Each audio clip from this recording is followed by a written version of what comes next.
আপনারা যদি কেউ ভাবেন তৃণমূলের অত্যাচার থেকে বাঁচার জন্য শুভেন্দু অধিকারীর হাতটা ধরবো, একটু মনে করিয়ে দিতে চাই, কিছুদিন পূর্বে আপনারা দেখেছিলেন যে শুভেন্দু অধিকারী মহাশয় বিধানসভার মধ্যে গিয়ে মমতা ব্যানার্জির আপ্যায়নে সেখানে চা খাচ্ছেন।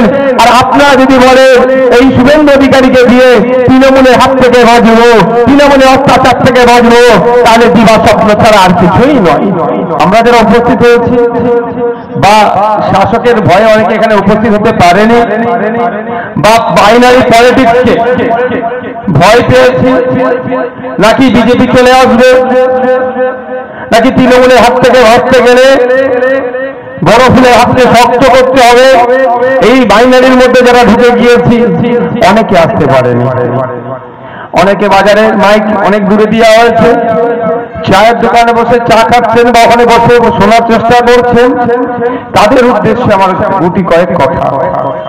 সর্বপ্রথম আমাদেরকে জানতে হবে একটা এমপির কাজটা কি, তিনি কতটা করতে পারেন বা কতটুকু কাজ করতে পারেন, তিনার ভূমিকাটা পার্লামেন্টের মধ্যে তার নির্বাচনী ক্ষেত্রের মধ্যে কি থাকে, কি থাকা দরকার বা কি রাখে। আপনারা এই তমলুকের লোকসভার মানুষ, আপনাকে জেনে রাখা দরকার এই পূর্ব মেদিনীপুরে, এই মেদিনীপুরে একটি ইতিহাসটা আপনারা জানেন। শুধু একটু জানিয়ে দিতে চাই, এই মেদিনীপুরের মাটি বিপ্লবী মাটি, এই মেদিনীপুরের মাটি থেকেই ব্রিটিশদেরকে পরাস্ত করার জন্য অনেক স্বাধীনতা সংগ্রামীদের জন্মগ্রহণ করেছেন এবং বরেণ্য স্বাধীনতা সংগ্রামীরা এই মেদিনীপুরের মাটিতে অবস্থান করে এখান থেকে রূপরেখা তৈরি করে ব্রিটিশদেরকে বিতাড়িত করার যে লক্ষ্য বানিয়েছিল সেটা সম্পূর্ণভাবে সাকসেস হয়েছিল। আজকে সময় এসেছে, চারিদিকে যে অস্থিরতা তৈরি করার চেষ্টা করছে, ধর্মে ধর্মে বিভাজন করার চেষ্টা করছে, জাতে জাতে বিভাজন করার চেষ্টা করছে, মানুষের হক ও হককে তারা লুণ্ঠন হচ্ছে, চাকরি চুরি করছে। তাই একদিকে চাকরি চুরির বিরুদ্ধে আমাদের যার চাকরি চুরি গিয়েছে তাকে দাঁড় করাচ্ছি আমরা। পার্লামেন্টে পাঠালে যেমন চাকরি চোরের বিরুদ্ধে কথা বলবে, সাথে সাথে তমলুকের মানুষের কথা, বিপ্লবী এলাকার মানুষের কথা, অভাব অভিযোগের কথা সেই পার্লামেন্টে তখন উত্থাপন করবে। দুঃখের বিষয়, যাকে আমরা পার্লামেন্টে নির্বাচিত করে পাঠাই, আমাদের অভাব অভিযোগের কথা ভুলে যায়, আমাদের চাওয়া পাওয়ার কথা ভুলে যায় সেখানে জানাতে। তার পরিবর্তে কি দেখি, যখন আমাদের বিপক্ষে বিল আসে তার বিরোধিতা তো দূরের কথা, ভোটাভুটিতে অংশগ্রহণ না করে বিজেপি সরকারকে বকলমে সহযোগিতা করে। তাই বন্ধুগণ, আপনাদের বলবো চোখ কান খুলে রাখুন।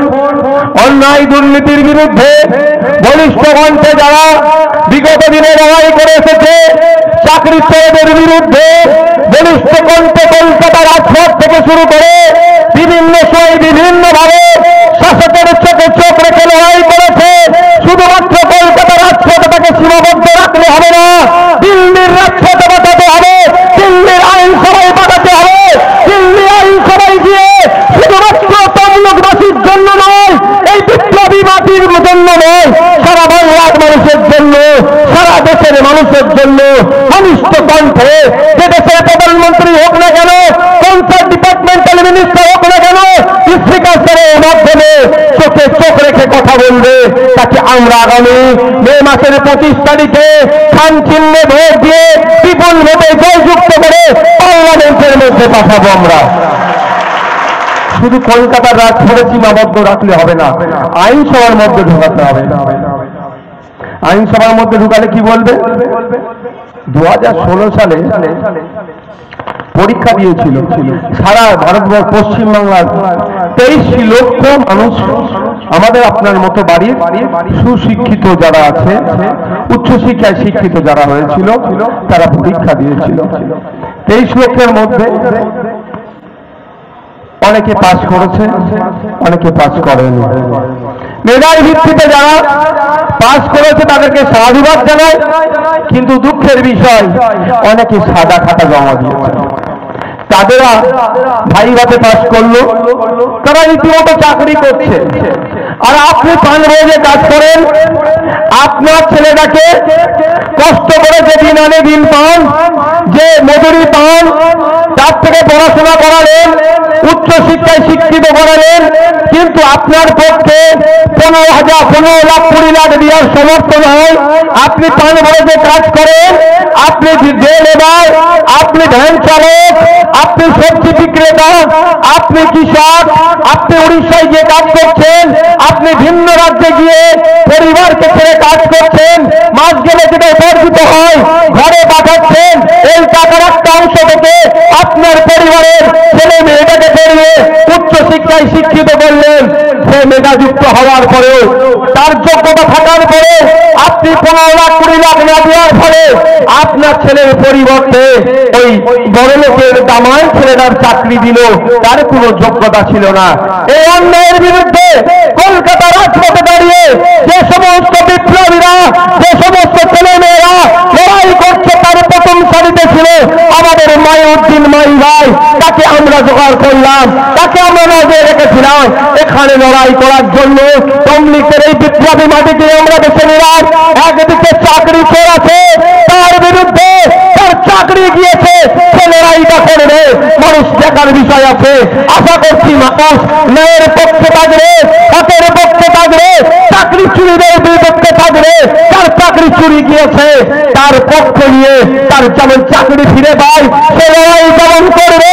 সাথে সাথে আগামী দিনে এই সমস্ত চাকরি চুরি না হয়, মানুষের অধিকার যাতে বুঝিয়ে দেওয়া যায়, সেই জন্য পার্লামেন্টের মধ্যে গিয়ে, দেশের আইনসভার মধ্যে গিয়ে আপনার আমার ভবিষ্যতের জন্য লড়াই করবে।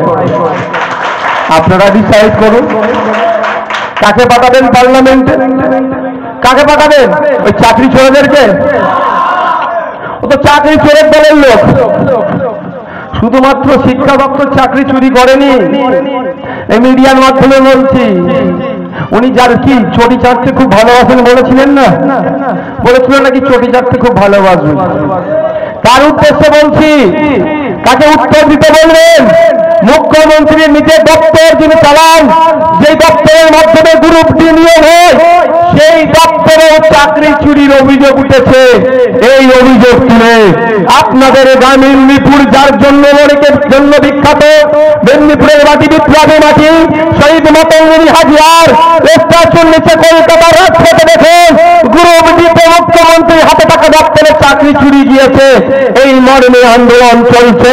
ওই আন্দোলন স্থলে আমি গিয়েছিলাম, ওখানে গিয়ে রাজ্য সরকারকে মেদিনীপুর তমলুকের তৃণমূলের যিনি প্রার্থী হয়েছেন তার নেত্রীর উদ্দেশ্যে চ্যালেঞ্জ করেছিলাম, আপনি প্রেস কনফারেন্স করে বলুন আপনার কত সাহস দেখবো যে আপনার দপ্তরের চাকরি চুরি হয়নি, কিন্তু 6 মাস অতিবাহিত হয়ে গেল, এখনো পর্যন্ত মুখ্যমন্ত্রীর মাননীয় মমতা ব্যানার্জি মহাশয়ের সব সাহস হলো না, তিনি একবারের জন্য বললেন না যে গ্রুপ দিয়ে চাকরি চুরি হয়নি। সাহস থাকলে তো বলবেন। তিনি যদি নির্ভেজাল থাকে, তার দপ্তর যদি স্বচ্ছতার সাথে নিয়োগ করে, তাহলে বুক থেকে বলতে পারে যে আমার দপ্তরে চুরি হয়নি। কিন্তু খোঁজ নিয়ে দেখুন, মুখ্যমন্ত্রী নিজের দপ্তরে চুরি হয়েছে, গ্রুপ ডিতে চুরি হয়েছে, এতদিন হয়ে যাওয়ার পরও এখনো জবাব দিচ্ছে না। তাই বলবো, আপনারা বেছে নিন কাদের পক্ষে যাবেন বা কাকে পার্লামেন্টে পাঠাবেন। সময় এসেছে ঐক্যবদ্ধ হতে হবে, ভবিষ্যৎ প্রজন্মের কথা ভাবতে হবে, তাদেরকে এগিয়ে নিয়ে যাওয়ার কথা মাথায় রাখতে হবে। আমাদের প্রজন্মকে শেষ করেছে, আগামী প্রজন্মকে শেষ করার জন্য শুভেন্দু অধিকারী মহাশয়েরা বর্তমান যে দলের হাত ধরেছে, সেই শুভেন্দু অধিকারী মহাশয়ের বর্তমান দল ন্যাশনাল এডুকেশন পলিসি 2020 নামে যে প্রকল্প নিয়ে আসছে, সেই প্রকল্পের মাধ্যমে আর এই গরিবের ছেলেরা, পানবাড়িতে কাজ করা লোকের ছেলেরা, কৃষকের সন্তানেরা, পঞ্চায়েতের সন্তানেরা ভিন্ন রাজ্যে গিয়ে দিন রাত পরিশ্রম করে কাজ করছে, যারা তাদের সন্তানদের পড়াশোনার আর কোনো স্কোপ রাখবে না। এই শুভেন্দু অধিকারী বর্তমান যে দলে আছে, এই দল ন্যাশনাল এডুকেশন পলিসি নিয়ে এসেছে। তাই বলবো, সময় এসেছে, একদিকে যেমন চাকরি চুরি করে আমাদের ভবিষ্যৎগুলোকে নষ্ট করছে, মেধাবী ভোটগুলোকে চুরি করেছে, তাই অপর দিকে তাদের যেমন জবাব দিতে হবে।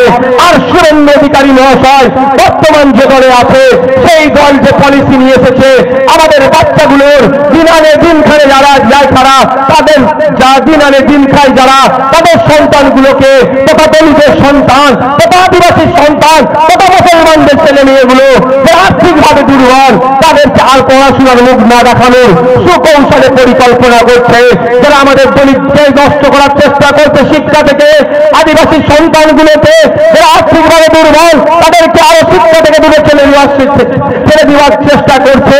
যারা মুসলিম, যারা আর্থিকভাবে দুর্বল পরিবারগুলো, তাদের সন্তানগুলোকে যাতে আর আগামী দিনে উচ্চ শিক্ষায় শিক্ষিত হতে না পারে, তার সুকৌশলে ন্যাশনাল এডুকেশন পলিসি নিয়েছে।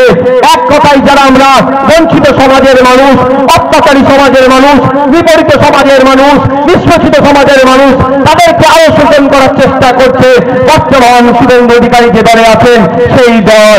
সুতরাং আমাদের সময় এসেছে শুভেন্দু অধিকারী মহাশয়ের দলের বিরুদ্ধে যেমন ভোট দেবো, চাকরিজীবীদের বিরুদ্ধে একইভাবে ভোট দেবো।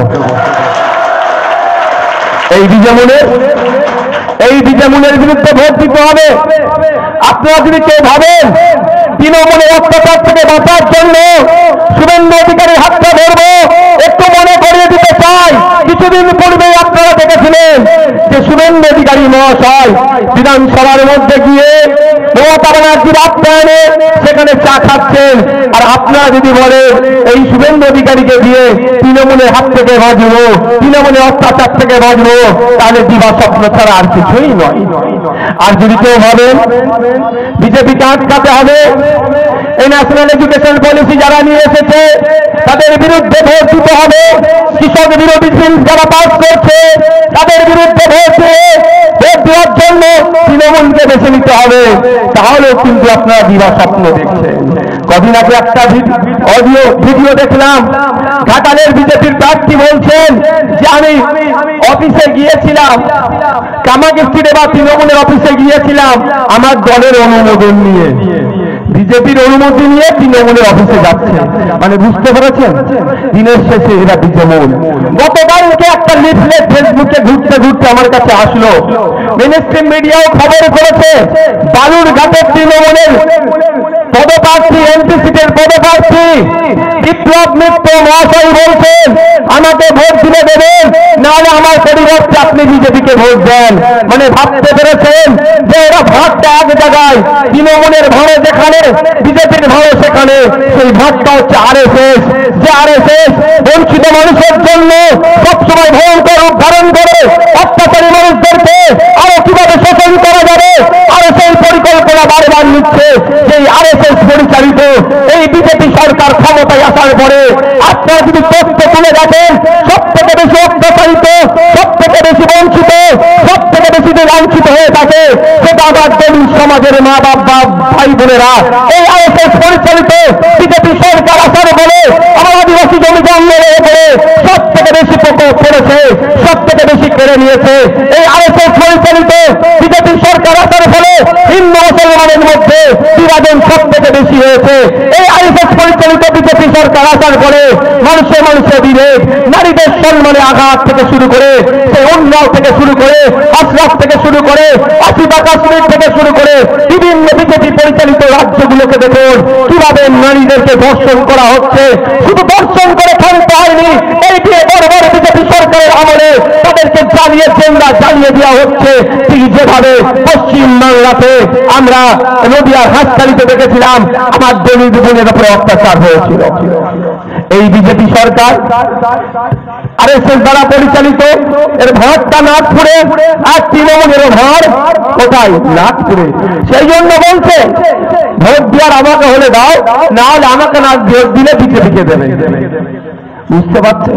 যদি আপনারা মনে করেন এই বিজেপিকে আটকাতে হবে, আটকানোর জন্য এখানে কলকাতা হাইকোর্টের একজন অবশ্যই আইনজীবী জজ হিসাবে, জাস্টিস হিসাবে তাকে আমি পূর্ণ সম্মান জানিয়ে বলছি, একজন বর্তমান বিজেপির দলের প্রার্থী হয়েছেন, তিনি অনেক কথা বলছেন।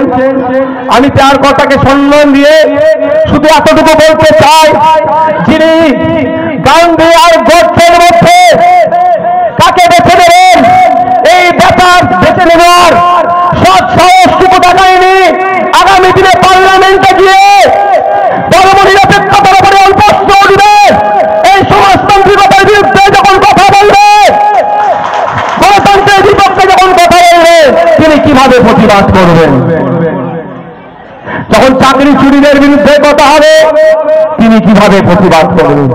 যিনি দেশ স্বাধীন হওয়ার পরে সর্বপ্রথম উগ্রপন্থী হামলাতে জাতির জনক দেখে আমরা বলি গান্ধীজিকে তিনি শহীদ, গান্ধীজি যার দ্বারা শহীদ হয়েছিল, যাদের হত্যা হয়েছে, অর্থাৎ গান্ধীজিকে যে শহীদ মেনে খুন করেছে, হত্যা করেছে, তার মধ্যে যদি পার্থক্য যদি বেছে নেওয়ার তার সেই সৎসাহস না থাকে, আগামী দিনে আমাদের মূল্যবান ভোট তার পক্ষে দিয়ে তাকে পার্লামেন্টে পাঠালে তার কাছ থেকে আমরা কত ভালো কিছু পাবো, দিনের শুরুতেই সেটা তিনি বুঝিয়ে দিয়েছেন। তাই সময় এসেছে না শুভেন্দু অধিকারী মহাশয় বর্তমান দলকে ভোট দেবো আমরা, না শুভেন্দু অধিকারী মহাশয় প্রাক্তন দলকে আমরা ভোট দেবো। সময় এসেছে ভরসার স্থল, আশার স্থল এই খামচিহ্নকে আগামী মাসের 25 তারিখে খামচিহ্ন নিবেদন দিবে, পেশ করে বিপুল ভোটে জয়যুক্ত করে পার্লামেন্টে আমরা জনগণের জনপ্রতিনিধিকে পাঠাবো। হবে তো নাকি ভাই? অনেকে অনেক কথা বলবে, কথা মাথা দিয়ে কোনো লাভ নাই, অনেকে অনেক কিছু বলবে, অনেক ভয় দেখাবে। ভয় দেখিয়ে দেখিয়ে আজকে তো আমরা এই জায়গায় এসে দাঁড়িয়েছি ভাই, এই জায়গায় তো দাঁড়িয়েছি। আমার নামে অনেক সুনাম করেছে, আমার অত সুনামের দরকার নাই। আমার নামের সাথে অনেক বিশ্লেষণ যুক্ত করেছে, আমি অত তো যাচ্ছি না। আমি শুধু একটা কথা আপনাদের বলবো, একটা কথা বলবো। আমি আমার পরিবারের ঐতিহ্যের কথা সবটা আমি যাচ্ছি না, শুধু একটা কথা বলবো। আমি আমার শিক্ষাগত যোগ্যতা খুব বেশি নয়, আর ফেলে দেওয়ার মতোও নয়, কিছুটা হলেও আছে। আমি যে পরিবার থেকে এসেছি, আমার সমবয়সী আমার যারা কাজিন ব্রাদাররা আছে, খোঁজ নিয়ে দেখুন এখন তারা কোথায়।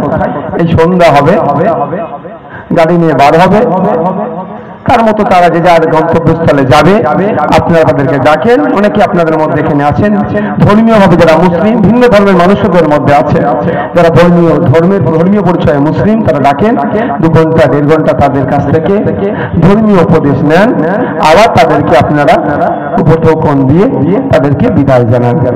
কিন্তু আমি এখানে এসেছি, কি আমাকে 5 পয়সা দেবে নাকি? তেল ফুরিয়ে এসেছি, রাস্তায় আস্তে আস্তে বড় একটা অ্যাক্সিডেন্ট ঘটতো। সৃষ্টিকর্তার কাছে কৃতজ্ঞ জানাই যে বড় অ্যাক্সিডেন্ট ঘটতে বেঁচে গিয়েছে। এক টোটো 5টা প্যাসেঞ্জার নিয়েছে, ট্রান নিয়ে আর কন্ট্রোল করতে পারে, ট্রানটা নিয়ে কন্ট্রোল করতে পারেনি, তা আমার গাড়ির উপরে চলে যেত।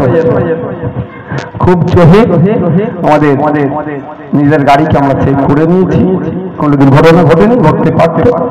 সৃষ্টিকর্তার কাছে আবারও কৃতজ্ঞতা জানাচ্ছি, জ্ঞাপন করছি যে তারা হয়তো আমার গাড়ির চোট হতে পারত, কিন্তু ওই গাড়িতে 5টা প্যাসেঞ্জার ছিল, ওই ড্রাইভারের অর্থাৎ রাইডার, ওরা ড্রাইভার নয়, ওই রাইডারের বড় মানে ভুল গাড়ি চালানোর জন্য বড় দুর্ঘটনা ঘটতো। কিন্তু আমি এটা বলার কারণ, আমার কি দরকার আছে? তারা যেটা কাজ করছেন সেই কাজটাও দরকার আছে, সেটাও প্রয়োজন আছে। আমি মনে করি যে প্রত্যেকটা মানুষের মধ্যে ধর্মীয় শিক্ষা থাকা দরকার। ধর্ম শিক্ষা থাকলে আপনি বিভাজনের কথা বলতে পারবেন না।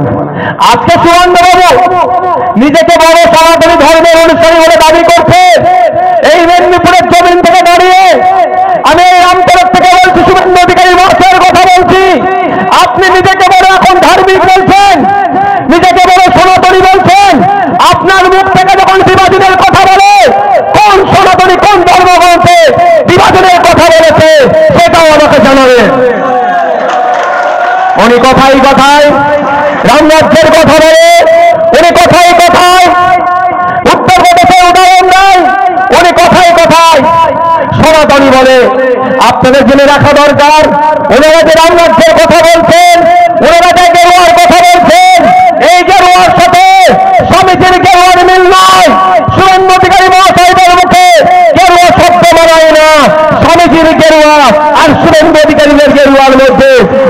তফাৎ আছে। স্বামীজির গেরুয়াটা ছিল ত্যাগের প্রতীক, আর শুভেন্দু অধিকারীদের গেরুয়াটা ভুলের প্রতীকে পরিণত করে দিয়েছে।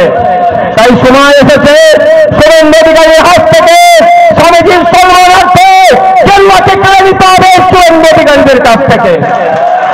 আমরা স্বামীজির গেরুয়াকে সম্মান জানাই, সবসময় সম্মান জানিয়ে যাব।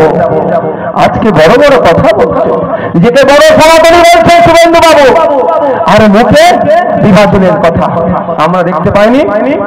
বসিরহাটে যখন গিয়েছিল, বসিরহাটের এসপি তার ধর্মীয় পরিচয় ছিল মুসলিম, বসিরহাটের নিরাকারের দ্বিতীয় তার ধর্মীয় পরিচয় ছিল মুসলিম, তাদেরকে নিয়ে কিভাবে খিল্লি করছিল, এটা আপনার রামজি শিক্ষা দিয়েছে। আপনারা জানেন রাম রাজত্বের কথা। এখন যদি ঘরে বইপত্র থাকে ভালো, না হলে গুগলে গিয়ে টাইপ করতে পারেন, তবে সব লেখাকে টাইপ করে পড়লে হবে না, গুগলেও আপনাদেরকে বেছে নিতে হবে। রামজি শুনেছি আমি, অন্যান্য ধর্মের ধর্মগুরুদের কাছ থেকে শুনেছি আমি, রামজি প্রজাদের জন্য সে তার পরিবারকে ত্যাগ করেছিল। তাহলে রামজি কি ছিল? প্রজাহিতৈষী ছিল, প্রজাপ্রেমিক ছিল। আর এরা প্রজাপ্রেমিক, প্রজার কাছ থেকে মাল তুলে চাকরি বিক্রি করছে এরা। আর এদের মুখে রাম মানায়? বুঝতে পারছেন না? এদের গায়ে গেরুয়া বসন মানায়? আমি মনে করি ধার্মিক সব থেকে বড় ধর্ম নিরপেক্ষ হবে। আমি মনে করি ধার্মিক সব থেকে বড় রাষ্ট্রনায়ক হবে। আমি মনে করি ধার্মিক সব থেকে বড় পরিচালকের